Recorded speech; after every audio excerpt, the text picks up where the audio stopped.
Marhamat qilib o'zingizni tanishtirsangiz.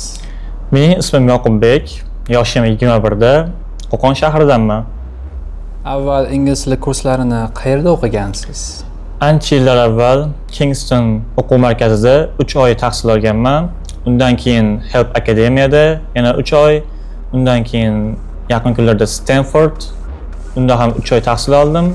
Hozir Mr. Jason kursidaman. Nega kursma-kurs yurdingiz? Chunki hamma o'quv kurslarida tizim bir xil, boshlanishga doim grammatika, darsda faqat kitobdan o'tiladi, hech kim sizni gapirishingizga yo'l qo'ymaydi. Siz keltirgan kurslarda natija bo'lganmi? Yo'q. Nega?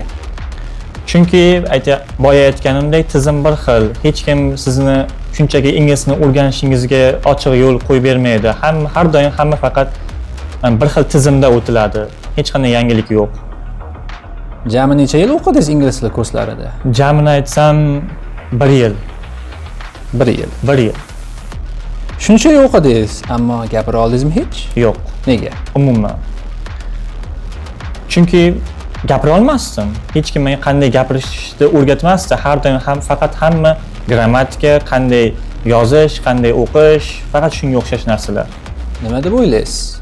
1 yil davomida ingliz tilini o'qiganingizda o'zingizni qanaqa his qilardingiz? Gapira olaman degan umid bilan yasharmidingiz yoki qandaydir ichingizda men shuncha vaqtni behuda o'tkazdim degan ovoz doimiy ravishda sizni qiynarmidi?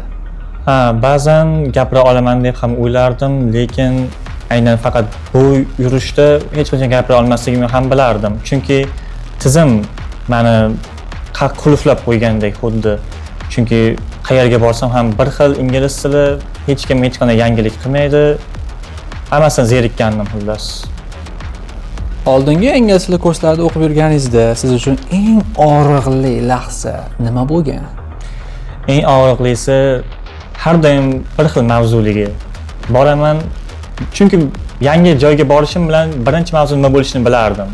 Bu aniq tubi bo'lardi. Keling, sizga bir paradoksni keltiraman. Juda ko'p odamlar shunaqa deydi. Gapirish uchun faqat gapirish kerak deydi, to'g'rimi? Ha, to'g'ri. Lekin siz uchun bu 1 yil davomida ishlamagan, to'g'rimi? Ha, to'g'ri. Lekin keyin birdan ishladi, aynan Mr. Jasonning kursiga kelganingizda, to'g'rimi? Albatta. Xo'sh, savolni shunday beraman. Ochiq ayta olasizmi? Qanday juda noyob bir hech bir kursda yo'q farqlarni ko'rdingiz aynan Mr. Jasonning kursida o'qiganingizda, agar boshqa kurslar bilan solishtirsak? Ha, Mr. Jason umuman boshqa darajadagi o'qituvchi, chunki u o'z o'quvchilariga har tomonlama yondashadi, individual yondashadi. U Mr. Jason sizga gapirishga imkon beradi, qanday gapirishni o'rgatadi. Shu orqali siz bemalol gapirishingiz mumkin. Keyingi savolim. Mr. Jasonning kursiga kelganingizda qanaqangi ingliz tilini his qildingiz?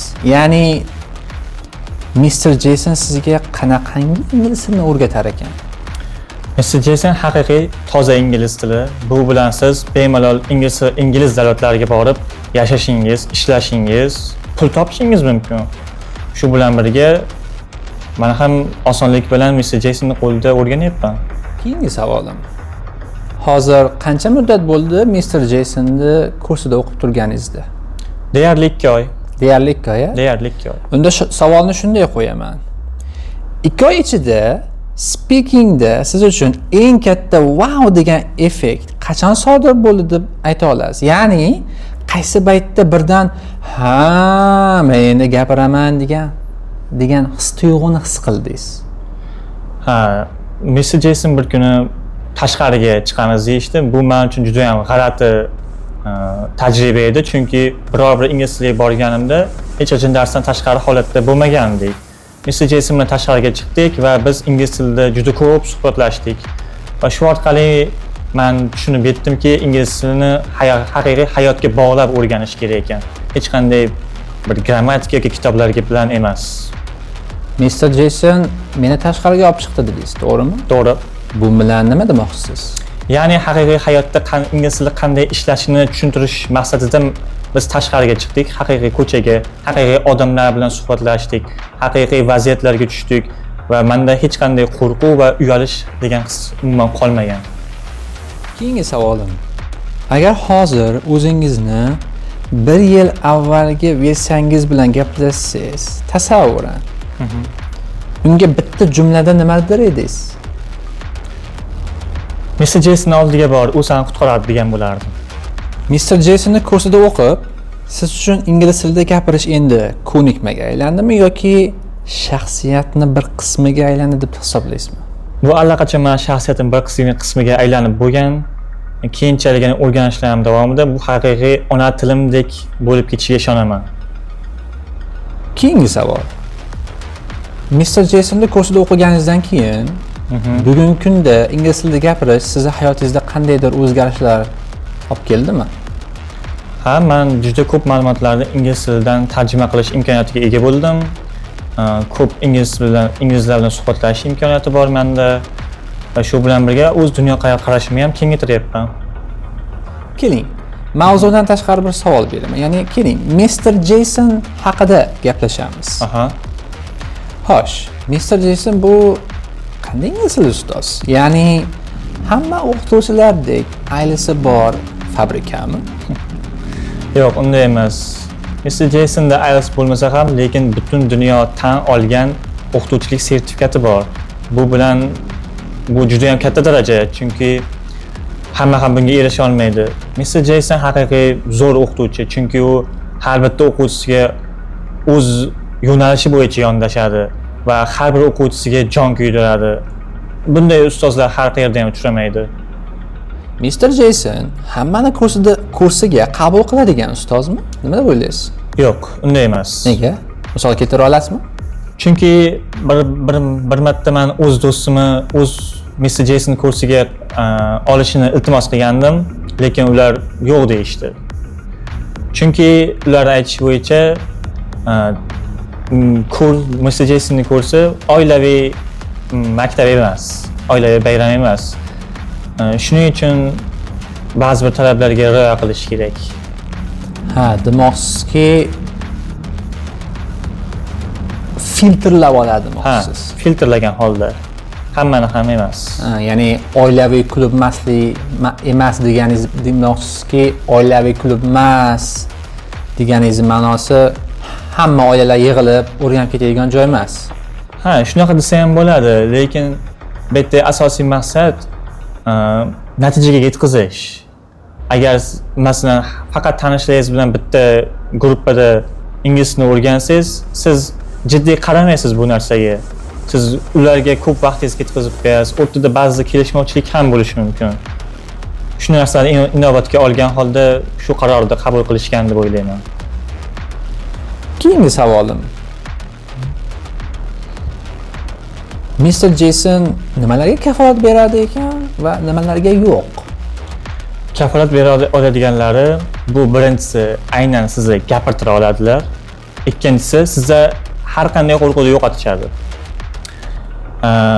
Javob bera olmaydiganlari bo'lsa, bu xuddiki Mr. Jason siz uchun eshikni ochib beradi. U eshikdan kirish yoki kirmaslik bu sizning tanlovingiz. Hammasi shunga bog'liq. Keling endi biroz shu gaplaringizni amalda isbotlash uchun men sizga noan'anaviy savollar bilan murojaat qilib ko'raman. Qanchalik gapira olasiz ekan ingliz tilida? Eshitaman. Savol quyidagicha. What did you promise yourself and then forget?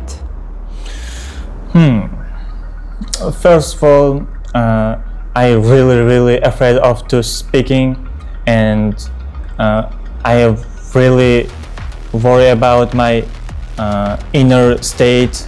So I think I never talk in English. Then I came to Mr. Jason's course. Mr. Jason helped me to speaking, remove my fear, hesitate.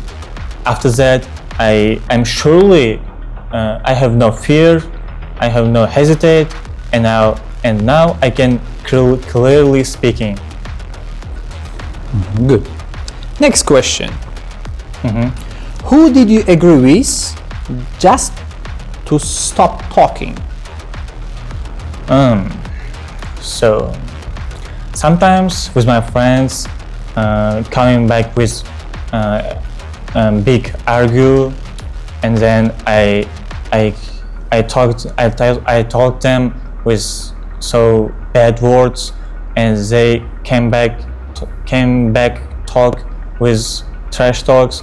After that, we don't want to fight, and I say just stop. It doesn't matter, and we calmly just forget about it. Good. Next question. Uh-huh. When did you say later but mean never? Sometimes the aliens come to me and asks me can you lend me money? Can you do this for me? Can we go with there or anything else? And I can say just later, please. Then I don't never see him again. Last question. Okay. Why do you check your phone first when you wake up? Because I look at my phone to check that time.